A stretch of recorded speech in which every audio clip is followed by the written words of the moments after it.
Howdy, folks. Nathan here with a special guest, Nathan. That's right. It's the name so good you had to hear it twice. This is Nathan Heffel. He is one of the hosts, and I believe even more, from Colorado Public Radio, CPR. But he's here for a special reason, and that special reason is a Land Rover addiction. Yes, that's what this podcast is about. Land Rover addiction. How unhealthy is it, and why? Why do we put ourselves through it?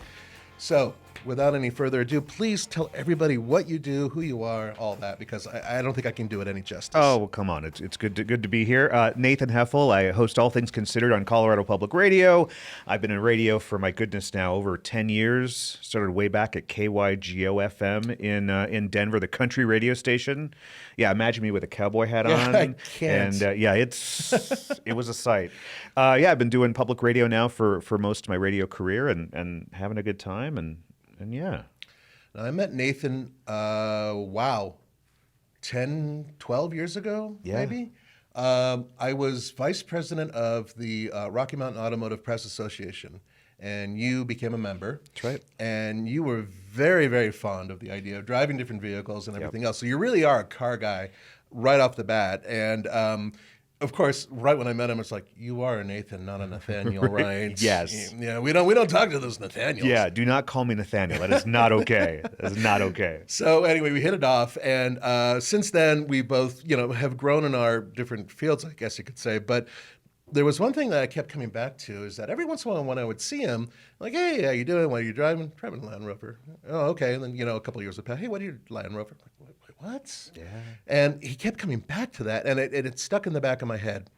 So recently at TFL, Alex and Case, our boys, our new guys, they're the multiplayer, fantastic staff members here. They both bought Land Rovers. Yeah. Now, Tommy's owned a few. He has one now. Roman's owned a few. He just bought a 2017 Range Rover, one of those stretched wheelbase, ridiculously, capable and also expensive to fix. Yeah. Probably won't last more than a year, but we're waiting to see. Actually, the whole point of this is to see. Right. And it's obviously an addiction, and it's growing here at TFL. And so I wanted to bring in somebody from a different background who's got the same bug, and I wanted to figure out why. And now, for those of you who are listening, and for those of you who are watching, behind me, the opening screen is my former Land Rover Discovery. It was a 96, very early model, one of the few in the United States to have a manual transmission. There were only a handful, like a couple thousand that were sold here with that. I adored it. My wife hated it. It leaked everywhere. It was not that reliable, although ironically, it fixed itself more than once. Oh yeah, it stranded me once, and I was like really upset. The electronics all went out. It jumped back in about 10 minutes later, and it fired right back up as if nothing happened. And it had leaks and some issues. It's ironic because given that it's got a British background and it leaks, I worry about British submarines. Right. So I had this addiction early on. In fact, this was one of the vehicles I owned when I first started working with Roman. Okay. Right? So that kind of, I just wanted to get all of that back. And then now I want to go into a quick, brief history of Land Rover that you may not have known. You know a little bit, obviously, about some of the past. 100%. Post-World War II, they built this thing. Well, actually, they're if you go back even further, they go back to the 1800s with sewing machines and then bicycles. Oh, wow. Yeah. And all of that led to what eventually became this company that built these vehicles. And the early Land Rovers, which essentially are very similar to, physically, if you look at them, what today's Defender looks like. They definitely have certain physical qualities that are similar, very boxy. Yep. But they were initially built to be basically farmers. In fact, farmer vehicle. They were called the farmer's best friend. Yeah. That was like the marketing. And here we are driving these things now, and now they're posh, luxurious, very capable. And scary when you have to take them in even for an oil change. So now I wanted to go and this is where yours is your turn. Yeah. Tell us about your first Land Rover and why did you buy it? I believe here's there it a is, yeah. picture right here. So it was a 1998 Land Rover Discovery LSE, and that was distinguishable because you had the chrome bumper in the front. Yes. And then you had chrome door handles. So the door handles you had were black, and you could kind of pull on them. Mine was the base model. Right. So I had the chrome on there, and then the LSE, because there weren't many of those. It was for an anniversary edition or something on there. And I was looking for an SUV way back years ago, and I was like, well, there is the Mercury Mountaineer. Those are my budget, right? I'm like, it's a little nicer than a Ford Explorer. It's all right. And then next to it, for just a couple thousand more, was this one at a used car lot.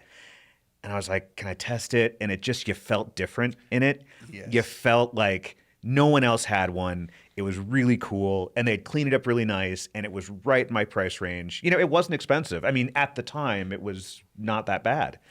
And so we bought it, and they sold us the extended warranty. That's a problem for them. I don't think they do that anymore. No, they don't. They sold us the extended warranty, which we used multiple times for a new engine, new subwoofer, new moonroof. The list goes on and on. So for me, I didn't get all the out-of-pocket expenses with this one because I just said, hey, it's on, the dealership. Yeah, that's. So did you buy this in the state of Colorado? Did you buy this? Nope, this is a DC car. From DC. That's right. So very good Colorado car. You got to admit, you bring it. And this picture was actually taken in Colorado. That's right. I believe the day you arrived. The day back in 2006. Yeah. For those of you who are listening, the picture is from. Is this Pass? No, this is actually up in Evergreen. This is Evergreen. Okay. Yep. And Evergreen, Colorado is in the mountains. It really is the Rockies, and it gets a lot of snow. And so here he is on a snowy road hanging out, and you can see the front end of the vehicle. You can see a roof rack on there with some luggage. Yeah. And it's these are really cool looking vehicles. It's in its element. It really is. It's just it works. Yeah. Right. And I think that already that's the beginning of the problem. They're always good looking, or they're fetching, right? So that can be an issue. Now, how long did you keep this vehicle? From my goodness, like 5 years or so. It was. We had it for a while. Okay. Don't ask me those questions. I don't know. I'm a journalist. I don't keep track of dates. What are you talking who about? Needs facts anyway? You just we just gloss over. So this vehicle gave way to another one. You didn't learn your lesson. No, I didn't. And I believe that goes to this one. Now, this is a fascinating picture because this is Moab, Utah. That's right. Yep. And you've actually been to Moab more than once. Yeah. This is a really important thing. Now, for those of you, once again, who are listening, there's a picture of Nathan next to a 90. This is a 2003. 2003. It's really hard to tell from the side. Sorry. But this is the second generation, essentially, of the Land Rover Discovery. Far more advanced, better driving vehicle. And when everything worked, they were astonishing because they were so much better on the road, and they were much more comfortable and everything else. Larger vehicle too. Yeah. And you took it to Moab, and this is around the time I think you and I had already met. Yeah. But this was before TFL started going to Moab monthly, because that's basically what our average is. So what brought you to Moab? So I've always loved off-roading, overlanding. I called it, it was off-roading before it was overlanding, right? I was kind of doing it before. And it was called camping as well. Right, exactly, camping. Yeah, and there's other pictures I sent you of me camping with this thing. So this I bought in Colorado. So this was my first Colorado car, 2003 Land Rover Discovery SE with the second gen facelift. So it had like the circle headlights that were a little bit cooler than the squares, right? And then the reason I went to Moab just because it was the West for me, right? I grew up in Wisconsin and lived on the East Coast for a while, and coming back here, it was like, well, I got to go to the West, right? Yes. And Colorado's the West for so many. I just said, let's go farther, right? Yeah. And so we did Canyonlands, Arches, the back roads getting up to Canyonlands. There's a shelf road you go up, and it's definitely a 4x4 vehicle road. So yeah. And he probably had no problem. None. Even with street tires, it looks like you just no problem. Never at had all. a problem. Yeah, these are fascinating vehicles because they brought in a lot of electronics that just didn't exist before. As a matter of fact, when you're off-roading in these and when it's working right, The system that actually stops the wheels from spinning and everything else grabs the wheels by the brakes and then forces torque to the wheel that actually has traction. Well, that is now being used on almost every crossover that's out there. Right. But it was pioneered by Land Rover. And so this thing really was, in terms of a technological leap, it was huge. Yeah. But a lot of people kind of like, oh, yeah, that's right. It was really unreliable. And they were kind of sort of unreliable. Did you have problems with it? I did, yeah. So I lost a fuel pump on this thing. I've lost a couple other, there was like engine issues. I think it went, like we lost some of the power with that. Took it up Mount Evans a couple years after this, and it didn't make it up. It it kept dying. Something with the fuel pump wasn't getting the oxygen, or something didn't get what it needed. Right. And I was so embarrassed. My mom was out here. My sister was out here. I was like, let's take the Rover to Mount Evans, and it wouldn't make it up It was embarrassing, and at that time they didn't sell me the thing, the warranty, so I had to pay that out of pocket. Yeah, and we got rid of that shortly. I would imagine that probably did it. Yeah. Okay, so now we're moving along a little bit. Now Nathan's in his element. He's starting to make a little bit more money, and he's able to actually go and look at a little bit slightly more modern vehicles, I would say, that are, I believe, brand new. Did you buy this one new? This was a used as well, but it was the second car. This was a second driver. Ah, got you. Okay. Right?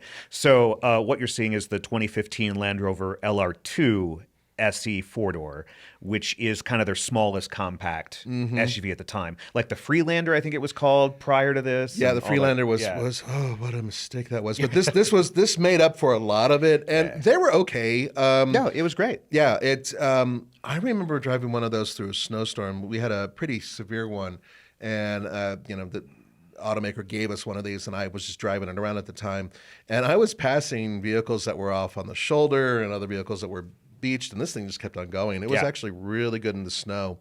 What did you think of it? I really enjoyed it. Yeah, it was just enough Rover for what we needed. It wasn't the main vehicle. We had another car at the time, and this was kind of like, let's take it for fun. So this is up in Newcastle, Colorado, above on kind of like an off-road, transfer trail, and with dispersed camping, and had a great time with it. And it had the big SUV, the big thick wheels. These were off-road wheels. They weren't a standard car. Right. Which the previous owner probably put on, after.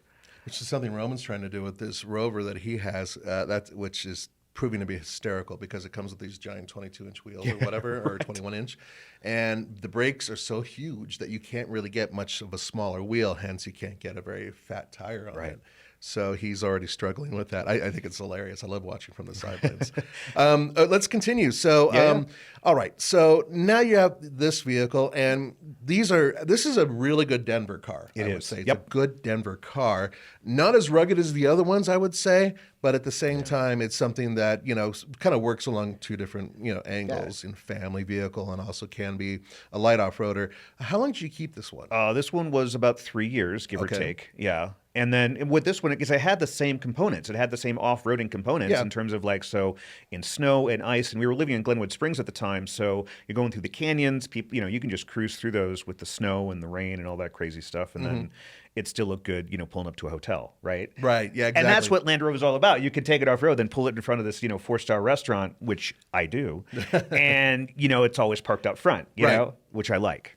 Yeah, and I think for a while they lost the plot a little bit because everything started looking like an older one, and they weren't really refreshing. This was a new design at the time, right? Yeah. But then they kind of kept this and shrunk it, grew it, changed it a little bit, but it really didn't change a lot. And then, progressively they finally started realizing, we've lost something here, and we need to bring back, and this is going to be the crux of this whole podcast. Yeah.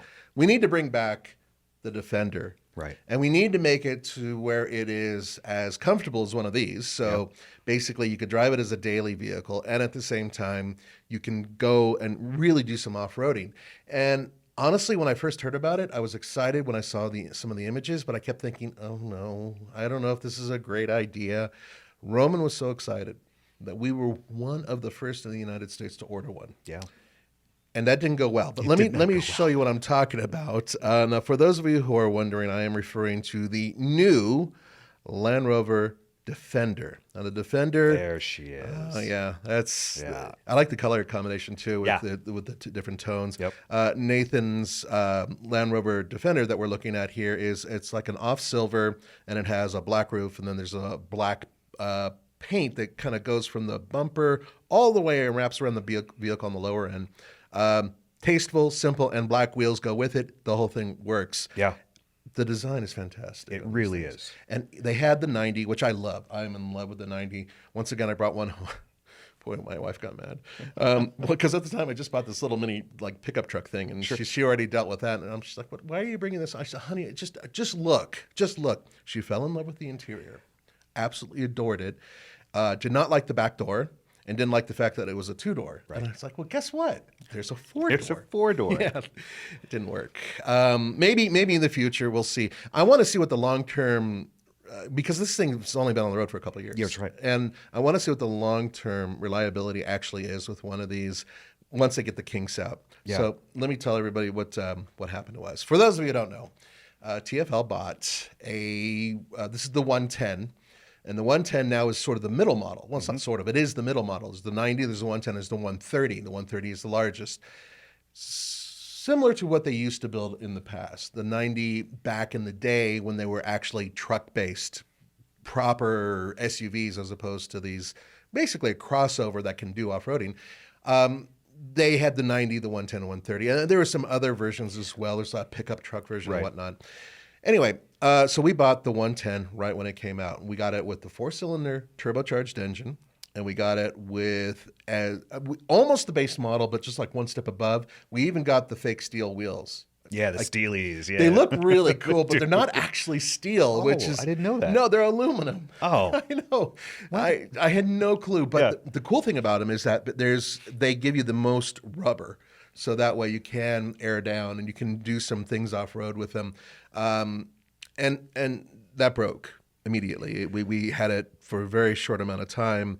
There were engine issues, there were electronic issues. It was a nightmare. So Land Rover, and the story goes that they, without knowing that we were TFL, were immediate with like, yes, of course we'll fix everything. Once they found out we were TFL, we got a different vehicle very quickly. Yeah. And the one we got was a 6-cylinder, which is probably what you have. That's right. Right. Yep. And it has the mild hybrid system in it. Yep. Okay. That one was fine until we brought it to Land Rover and we wanted a winch put on it and the dealer installed winch because we were going to actually use it. Right. And that destroyed the vehicle. It wasn't Land Rover's fault per se. It was the dealership. They just weren't connecting. They weren't able to talk. And unfortunately, it was so early in the production that they just didn't quite understand how to make these things work. So It didn't happen. That vehicle basically was a write-off. So we were on to our third vehicle. Now, here's the good news. The third one, which is very similar to yours. Do you have the third row in yours? Yep. Okay. We did have the third row in ours as well. And that was the 6-cylinder. It was blue. It was great. We took it to Moab. Tommy took it on a cross-country trip. We put thousands of miles on it. Not a problem. The only issue was we took it off-road to Red Cone. Okay. Red Cone is extremely challenging, especially on tires. We didn't just cut down one tire. We cut down 2 tires. That is a great video, by the way. I've watched that a few times. It's popular. Well, and I had the best job of all because I was in a Jeep. It was a 4xe right when they came out. And the Bronco had just come out. This is just when we bought our Bronco. And so we were using this vehicle as well because we wanted to compare and contrast all these different popular off-road vehicles.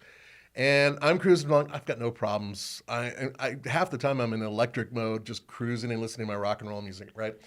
And I can hear Tommy, and Tommy usually has a very clean mouth, and I can hear him cussing from half a mile away and screaming off camera and on camera because he first cuts down one tire, slices the sidewall because there's no sidewall. These tires that they come with, and this is the part that's astonishing to me. They're street tires, and in addition, they're on massive wheels. They're huge.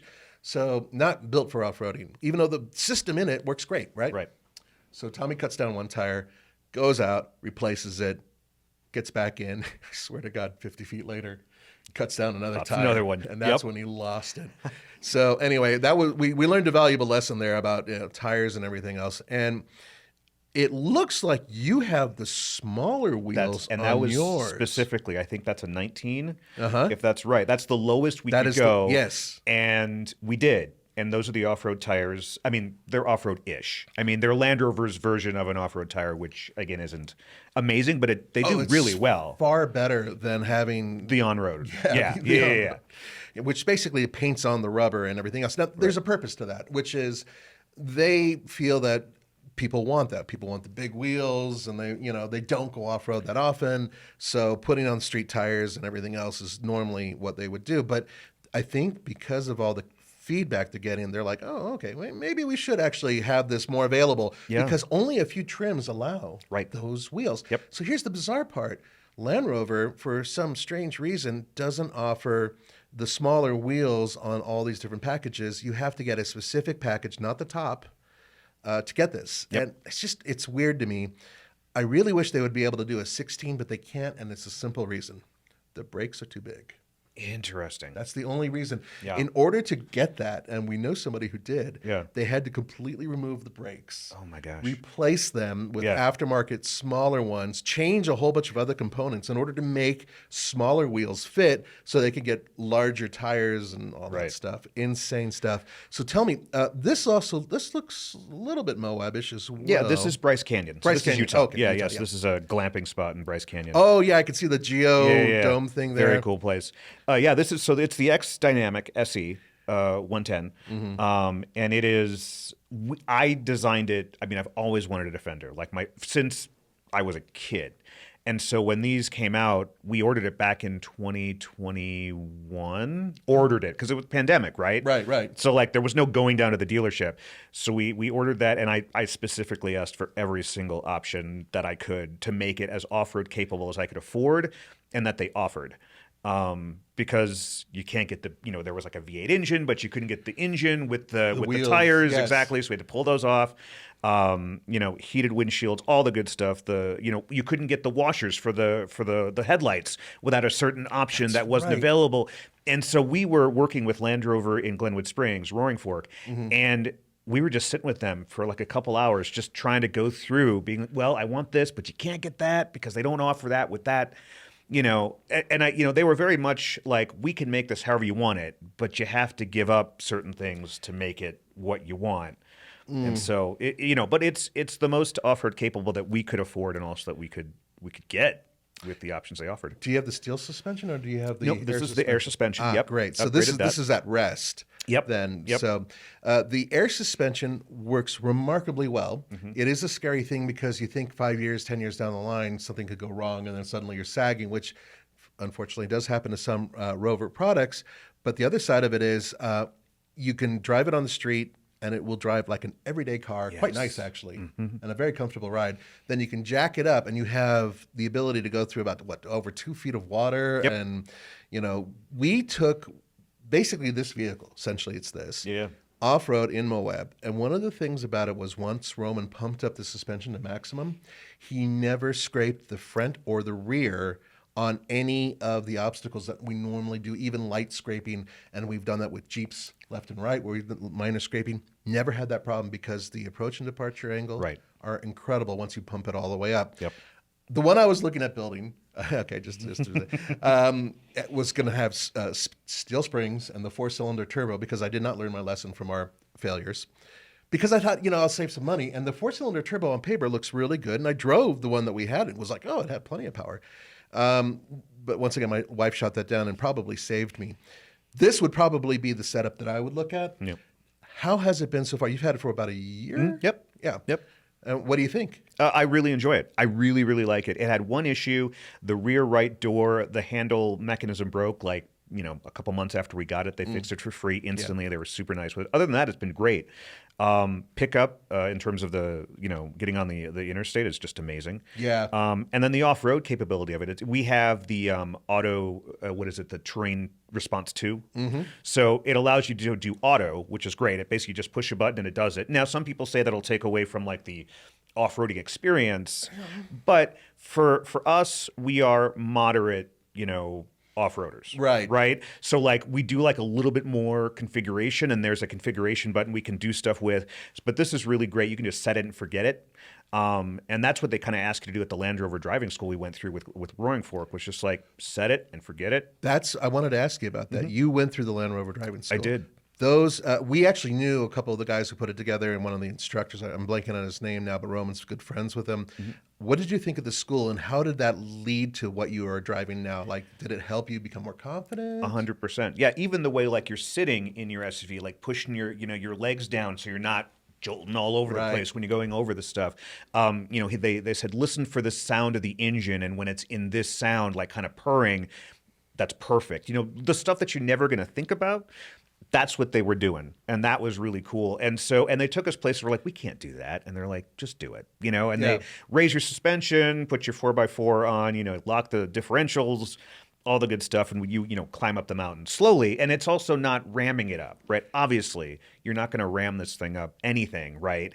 But you think you're not ramming it. They're like, nope, ease off the gas, put the brake on at the same time, doing the double pedals. We learned that. That's something we learned.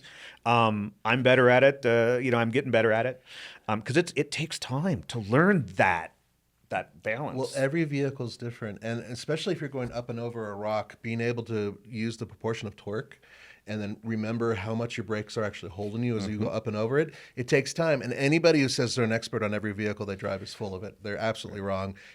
But knowing your own vehicle and learning from a school, I always recommend that to every single person I know, because a majority of them, even if they think they can go off-road, it's just a good idea. Yeah. Yeah. There's basics that you can learn that perhaps you didn't know before. And, I love working with instructors.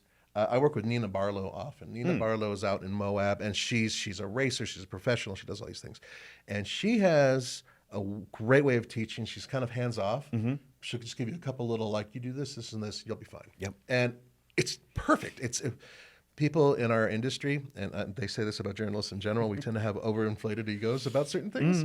So having someone tell you how to off-road when you've been doing it all your life, it's like, but then you learn if you can actually listen to other people and their constructive criticism. More importantly, if you actually take something away from that, I think that's huge. Yeah. So now you've owned this vehicle for a year, which year, for you isn't very long yet, because we're still 2.5 to 3 years before you'll get rid of it, it seems like. But no, seriously, where do you want to go with this? What are you going to hold on to it for a while? That's the plan. I mean, like I said, I invested, off air, I said, I invested so much money into this darn thing that I want to keep it for, quite a long time. And plus it's a newer vehicle. It's hopefully Land Rover's Renaissance, where it's not going to break down all the time. The goal is to have it for, 7, 8, 9 years. Hopefully maybe my 6-year-old daughter could maybe have that as her first vehicle. You never know. That's the plan. That would be a hell of a first vehicle, by the way. That'd be the plan. Yeah. Would you consider it a good family car? Yeah, no, I would. It really is. It's so, we have the extra third row seating. It's not going to fit an adult back there, but it fits, my daughter and her friends if they want to hang out back there. And then, with a car seat too, you can do that. So it's all right. I find these vehicles fascinating. And you told me once again off camera an interesting story about taking this thing way up to where it was frosty. Obviously, just this picture, for those of you who are listening, the vehicle is covered in snow and goo, is the best way to put it. So what happened here? Yeah, this is Monument Valley in March of this year. We took a road trip around to all the Utah monuments and New Mexico and all that great stuff. And this was off-roading. It was foggy. It was snowy. It was icy. And this vehicle, we put it into auto, and it just was wonderful. Raised the suspension. It was great. Other SUVs were sliding off the road left and right. They actually closed it after we started the trek, and so we were one of the few vehicles to get through it. And it's great. It was wonderful. Now, talk to me about, you actually went to the Land Rover driving school. That's right. And this is something that I highly recommend anybody, even people with experience. It's such a good idea because you're not just learning about off-roading, you're learning about your vehicle and how it can off-road. And that is huge because you can only learn so much on YouTube, right? So tell me about what you experienced and how that affected the way you treat this vehicle. Right. So there's a couple different ones. I went to one with my local dealership where I used my vehicle, and the other one was where they actually put you in a Land Rover, whatever it was, Defender or Discovery. And what's cool about that is that they teach you the stuff you're not going to learn, like you said, from YouTube. Like for me, it was the double, steering and or with the feet. What is that? Double pedaling. Double pedaling. Yeah, double pedaling to give yourself more control, to really focus on the torque, and to make sure that you're doing these obstacles in a way that's safe and steady. And even just how to push yourself into your seat so you're not jolting all around when you're going off-roading. And using your leg strength to kind of 100%. Now, you're going to be sore afterwards, but it's not going to have whiplash, Exactly. And that's what's cool about that. It's the stuff that you just don't think about. Yeah, two-pedal driving is one of those things that I did actually learn at a school. I believe I learned it from, and I'm once again off camera, Nina Barlow, who is a friend of TFL's. She's huge into the Jeep world. She races, and on top of that, she does a lot of training. And early on, learning how to two-pedal over an obstacle, which is essentially you're holding down the brake and you're accelerating, and what you're doing is you're preventing the vehicle from going off the leash. You're adding torque, and so it helps you go up and over a rock or an obstacle, and you're able to really get that torque and dial it in exactly how you want it. So you're not bounding around and destroying the vehicle. Now, it's not the same in different vehicles, right? So if you're in a Jeep with a regular V6 or a diesel even, it's not going to perform the same way. This vehicle with its turbocharged engine would perform. So learning the individual, idiosyncrasies of that particular vehicle and how it works up and over the rock, that's huge. So I do recommend schools, and it sounds like that you had a very good experience. Very much so. And again, other dealership or other companies do this as well. I know Ford has one up in Moab. So yeah, if you have one, do it. I mean, and they're either low cost or free for new owners of these vehicles, and so I wouldn't miss it. Actually, you bring up an interesting point. Ford just announced that they've expanded their school, so they're going to be in 4 different locations. And I believe you can go, even if you don't own a Ford vehicle, I think it's like $750, but you are able to bring a whole carload of people, 4 people, and it's for a half day, and it's full instruction. They provide the vehicle, and if you have a Ford product, I believe a Bronco or a Ranger or a Bronco Sport, then you can actually go to these schools, and after you do the half day, they'll continue and allow you to do the rest of the day free of charge. So look that up. That is on alltfl.com. I am wearing the shirt for those of you who don't see it, alltfl.com. And you can also go to tflcar.com, where we have the story that we just posted on that. Thanks for reminding me. Oh, yeah, no problem. Now it's a Ford commercial. I know some of you guys are watching like, oh, it's a Land Rover commercial. You guys are just... And I wanted to get to, before we close, there are a lot of negatives about Land Rover ownership, mainly the expense, and also the fact that many of them, if they're not taken care of when you buy them used, they're just going to be so difficult to maintain. They're expensive, and consider this, that most of the components on these vehicles are bespoke. So they're not shared with other automakers, hence they're even more expensive to procure, and that makes them more expensive to fix, on top of the fact that they're British. Yeah. But I think that, the big thing is you kind of factor that, as a Land Rover lover, you kind of factor that into, the cost of owning the vehicle, the expense of owning the vehicle.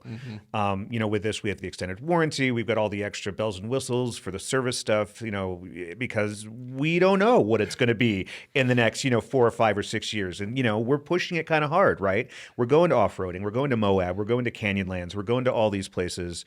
We are planning to do other trips with this thing as well as an overlander, right? And so knowing what I know about what can break on these, having that relationship with your dealer, right? Knowing that, being like, hey, I'm taking this vehicle here.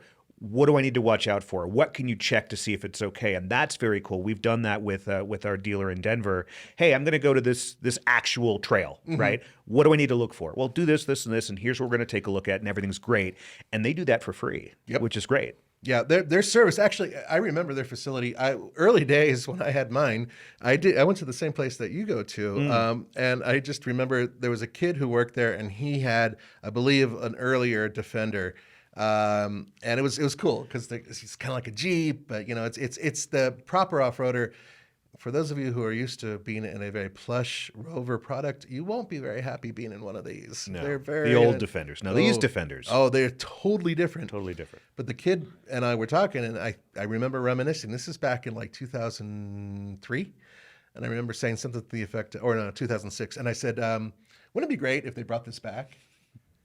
And it's back. Here it is. I just think that's so cool. So buy at your own risk, but as we've already shown, there's something endearing about these vehicles. Yeah. They call to you. Apparently, they call to my entire crew at TFL because pretty much everybody has owned one or does own one right now.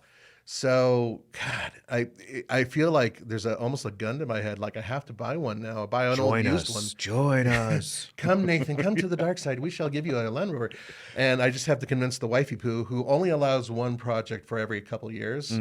And I'm kind of on the lower end of that right now. So, yeah, kid in school, another kid in high school, mortgage. Yeah, I'm going to have to probably wait a little bit because if you're going to do this, you probably need to have a little bit of extra money put aside or do what Nathan did with his very first one and get an extended warranty from a used car dealership. Right. That might help. A not smart dealership. Yeah, apparently they learned their lesson. They learned their lesson. Wow, yeah. They had to replace an engine, man. Yep. That's crazy. Yep. So anyway, any final thoughts before we get going? I really think it is, like I said, we're glutton for punishment, but we know the bespokeness of it. We know the eye-catchingness of these Land Rovers and just the history there. I love the fact that, there's this like number like a third of the world saw their first vehicle was a Defender or something like that. Exactly. But that means something. And seeing the camel races and all of those off-roading things and seeing these vehicles just beaten to hell, right? And then they still keep going. That's cachet, right? That is built into this thing, right? Even though it may go to the grocery store and back, it's built to do what those older Rovers did. And that's what turns me on so much to keep buying one of these. Well, we would like to know your comments below, so please let us know. Now, I know a lot of you guys are naysayers and like, oh, that's the worst. He's going to end up spending $50,000 to keep it running, whatever. Fine. Just go ahead and let us know in the comments below. Please keep it clean. Please. And but most importantly, we want to hear from owners of the current Rover products that are out there, not just Land Rovers, but Range Rovers. I know that the company is JLR now or whatever, whatever you want to call it. Let us know what you think about your ownership, and also, are the kids at TFL absolutely out of their heads for buying all of these Rovers? We're going to be seeing a lot more videos in the very near future. So before we go, one final thing. I wanted to thank everybody who's been sponsoring us, Patreon. Without your support, we couldn't do what we're doing. This studio would not be here. So thank you guys. If you're interested in becoming a member of the Patreon community and sponsoring us, by the way, if you do, then we will answer on video and in the podcast your questions, and you'll get direct answers from us, direct emails, because frankly, comments, we have thousands. They fall through the cracks quite often. So go to patreon.com/TFLcar if you want to sponsor us. And Nathan, thank you so much for being here. It's great to have my old friend back. Definitely. It's such a fangirling here. I'm not going to lie. It's great. It's cool because he likes TFL. He follows us. Poor guy. And, where can people find you? Yeah, 90.1 FM is Colorado Public Radio, or anywhere at cpr.org. And my socials are at Heffelen on Twitter, and you can find me through there with all the other socials. All right, guys, have a wonderful week. Remember, put those comments below. See you next time.